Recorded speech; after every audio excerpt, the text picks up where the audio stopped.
I think this is one thing I would like to request the present Prime Minister. Bharat has power. This power has to reverberate through everybody's hearts in this country. Right now, they have only hormonal passions going. There's no passion for the nation. That means at least if not 7.2 billion people, at least you're committed to 1.2 billion, 1.25 billion people, which is a great step. You don't try to teach everybody Hindi. No, I'm telling you, the nationhood, what we call as Bharat, predates all religion. Religious teachings, a whole lot of religious teachings do not believe in nationhood. The idea of nationhood should be burnt into everybody's head.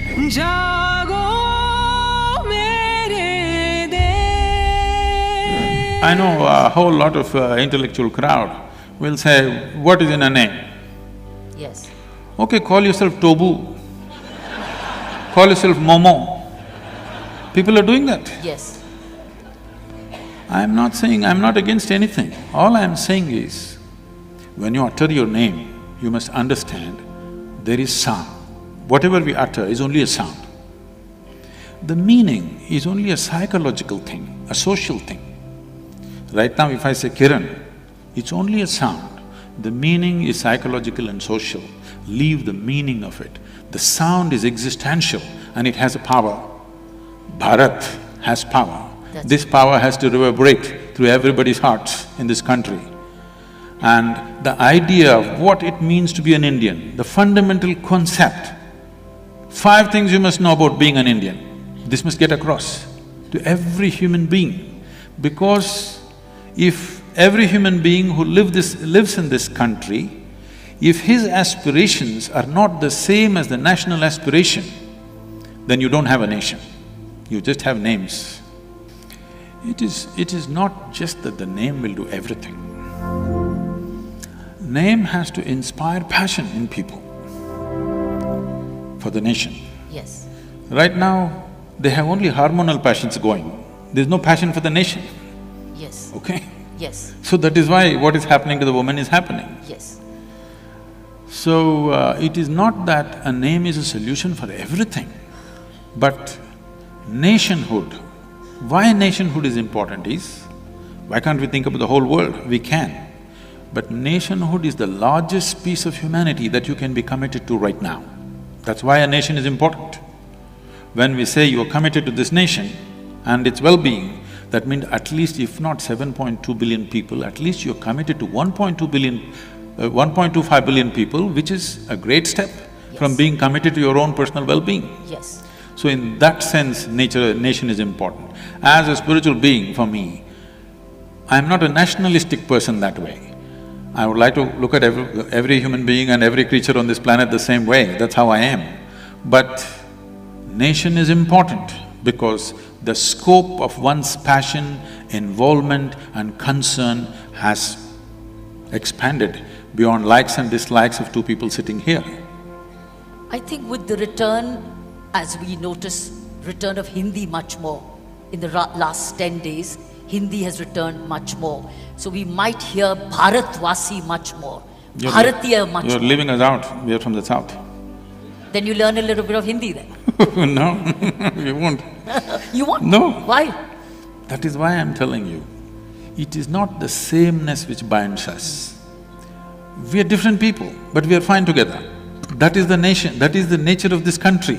That is what has to be encouraged. Okay. You don't try to teach everybody Hindi, you don't try to teach everybody Tamil.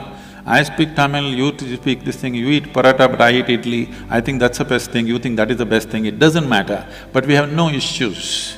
In the same family you can work… 5 people are there, they're worshipping 5 different gods, but no problem, in the same room. I don't see an imposition, I see more of promotion. That's what I feel. That will happen anyway.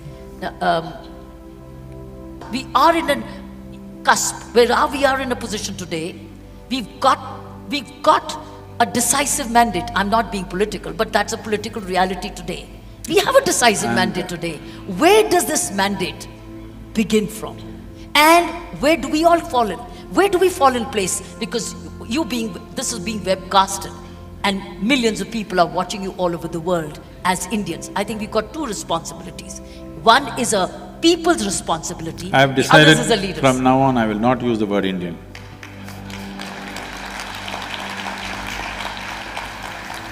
Why? Yeah, I would like to use the word Bharat. I told you, Hindi is coming in. I have started the moment… That's the Hindi name of India anyway. No, it is… Hindustan. We also call it Hindustan. Yes, actually, Hindustan describes the geography, Bharat describes the culture. Right. I think a time has come Very nice.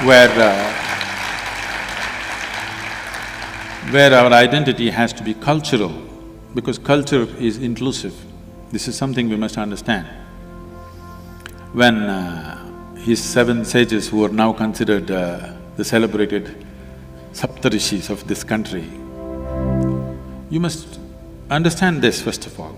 The greatness of this nation is in pursuit and accomplishment of spiritual dimensions.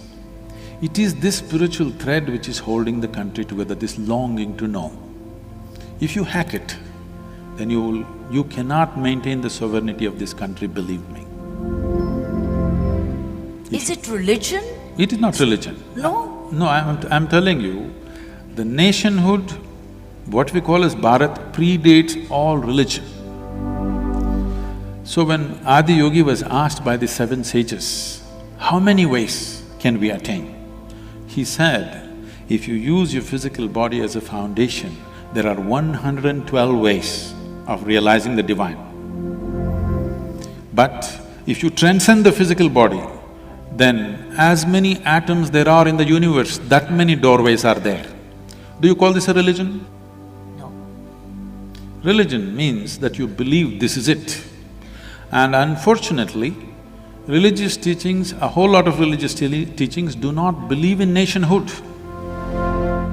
They do not believe in the fundamental existence of a nation. Now, this is not about going with somebody, for somebody, no. First of all, we must decide, are we a nation? If we are, the idea of a nation should be burnt into everybody's head. How? Where do we begin from? Schooling, of course. With the teachers with no general knowledge? You can train them in a summer. Who trains them? This is what needs determination in the leadership, that's what I'm saying. What is this country? See, I must tell you this, the United States of America, in the 20s particularly, when a whole lot of Italians and others, particularly Italians, a lot of them moving to United States, now they speak their own language, they eat their own food, they're among themselves, they will not mix with the so-called American thing because their culture they think is richer, they're somewhat, like exuberant population like India at that time, so they won't mix. So the US government did something which is amazing, which today I'm sure a whole lot of intellectuals will brand this as fascist, but they'll all queuing up to go to United States, of course. US government made posters. For Germans, one kind of posters, for Italians, one kind of posters, Jewish people, another kind of posters.